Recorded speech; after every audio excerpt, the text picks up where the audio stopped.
September 21st, 2020, a day that will go down in history as one of those "where were you when" moments. Xbox announced their intent to purchase ZeniMax Media, owners of Bethesda Softworks, one of the largest privately held game developers and publishers in the world. A seismic shockwave encircled the world, and gamers everywhere stopped what were they doing in disbelief at the breaking news. Phil Spencer, the head of Xbox, had publicly welcomed Bethesda Studios and its teams to the Xbox family, taking Xbox first-party studios to 23. The games were finally coming. In the days, weeks and months that followed, all the talk was about exclusivity. Would the next Elder Scrolls be only on Xbox? What about the incoming most hyped IP in years, Starfield? Would it be making an appearance on rival consoles? Exclusivity was confirmed, and Team Blue fans refused to accept the news. On March 10, 2021, 170 days on from the original announcement, the deal was done. ZeniMax was officially part of Microsoft and Team Xbox. Gamepass was flooded with a library of Bethesda games, and Xbox gamers celebrated. This was huge, the biggest acquisition in gaming history. A new Bethesda category soon appeared in the Game Pass library. 27 games, old and new, from such franchises as Doom, Fallout, Elder Scrolls and Wolfenstein. Also confirmation that all future titles would be day and date in Game Pass. This was a deal no one ever saw coming. No industry expert, no gamer, no YouTuber, no one. But this was a deal everyone said would never be bested. $7.8 billion. This was unheard of.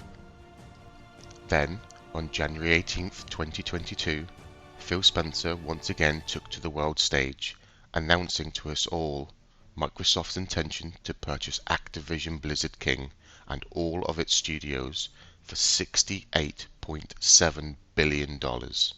A deal completely eclipsing that of the Bethesda deal just 10 months prior. Studios such as Infinity Ward, Treyarch and Sledgehammer, some of the most renowned in the gaming world, would become one with Microsoft and Xbox. Games such as Call of Duty, World of Warcraft, Diablo and on mobile, Candy Crush would belong to Xbox. All of these games and more would be coming to Game Pass. Future titles will be in the service day one. Biased journalists and so-called fanboys were crying out in fear and disbelief. Petitions to presidents, complaints to studios, and cries of monopolies called out. Of course, none of that matters.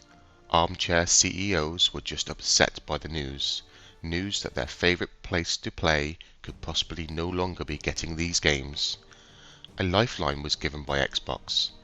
"It's not our intent to pull communities away from that platform," said Phil Spencer, hinting that the likes of Call of Duty may not be fully exclusive, or at least existing titles would still be supported. Let's not forget, Sony were the ones who caused the demise of the Dreamcast. Sony keeps the likes of Spider-Man from other consoles. Sony buys exclusivity on third-party titles. When the same is done to them, they and their die-hard fans don't like it. It took 6 months from announcement to the ZeniMax deal being finalised. Of course, the Activision Blizzard deal is worth a lot more, so arguably bigger, but in reality, it's not much different. We are 8 months into this announcement. Over the past week, the deal has been back in the news. Sony are clawing at every opportunity to plead and fight to get the deal blocked or delayed. Pleads that will fail. You simply cannot cry foul when you have been practicing the same exclusivity deals with major IP for years. This deal will happen, and it will be finalised soon. Something that kind of went under the radar, as it appeared just before the recent courtroom document leak, was a list shared by Idle Sloths over on Twitter. A list of country regulators and their expected due dates for approval of the Activision deal. The EU approval stands out, as with the ZeniMax deal, they signed their approval on March 8, 2021. Xbox then announced the whole deal was done just 2 days later. If this list is accurate, or even close with the dates, we could see the Activision Blizzard King deal done by the end of October this year.